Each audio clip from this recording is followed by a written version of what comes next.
Hai semua, Assalamualaikum. Perkenalkan, nama saya Nadia Salsabila Putri, NIM 205231262 dari kelas PBS 2G. Di sini saya akan menjelaskan sedikit mengenai Perjanjian Giyanti 1755 dan terbelahnya Jawa.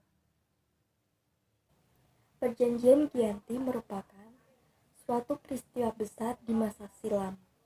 Perjanjian ini lahir sebagai sebuah kesepakatan segitiga politik antara Pakubuwono III, Pangeran Mangkubumi, dan Perserikatan Perusahaan Dagang India Belanda atau yang sering kita sebut dengan VOC.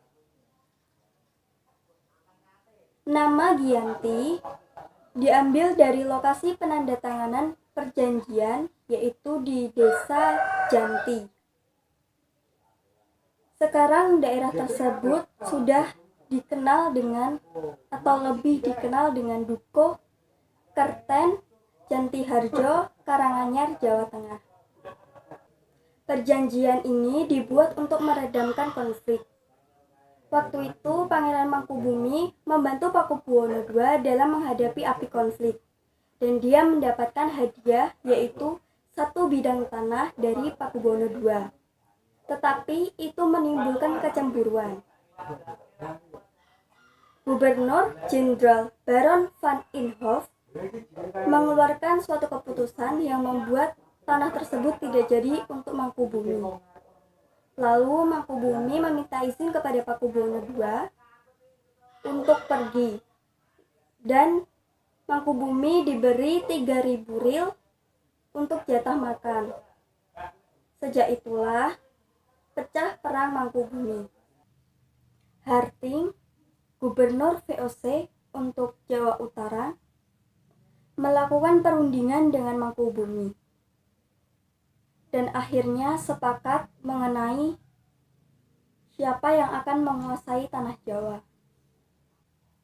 23 September 1754, Pakubuwono III sebagai pengganti Pakubuwono II memberikan info bahwa nota kesepahaman VOC dengan Pakubuwono II terlaksana, yaitu Pakubuwono II mendapatkan wilayahnya. Pada 4 November 1754, Pakubuwono III setuju tentang hasil Gubernur Jenderal Jawa Utara dan Mangkubumi. Penandatanganan Perjanjian Giyanti ini menjadi pangkal terbelahnya Jawa menjadi 2 bagian atau palihan nagari.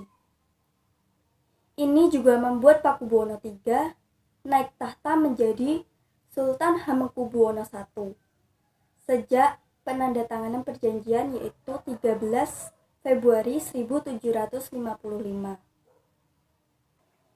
15 Februari 1755 ada pertemuan untuk membahas tentang pembagian atribut-atribut seperti keris, basa, tarian, blangkon, dan lainnya. Proses pembagian atribut ini membutuhkan waktu yang sangat panjang, sekitar 20 tahun. Raden Mas Said atau Pangeran Sang Bernyawa yang dahulu membantu Mangkubumi masih terus melakukan pemberontakan, dan dia ikut menuntut hak dalam penguasaan wilayah. Di bulan Oktober 1755, Raden Mas Said berhasil mengalahkan pasukan dari VOC. Di bulan Februari 1756, dia hampir saja membakar keraton yang ada di Jogja.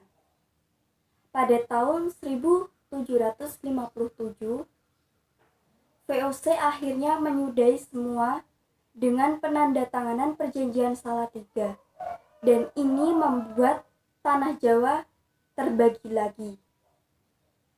Raden Mas Said mendapatkan daerah Kasunan Surakarta. Pada tahun 1813, di masa Jenderal Thomas Stamford Raffles yang berasal dari kerajaan Inggris, Kesultanan Jogja juga terbelah. Dengan demikian, tanah Jawa memiliki 4 wilayah pemerintahan yang tumbuh dengan perbedaan model dan orientasi politik. Di pertengahan tahun 1940, membuat masing-masing mengalami nasib yang berbeda dan hingga saat ini membuat status berbeda juga.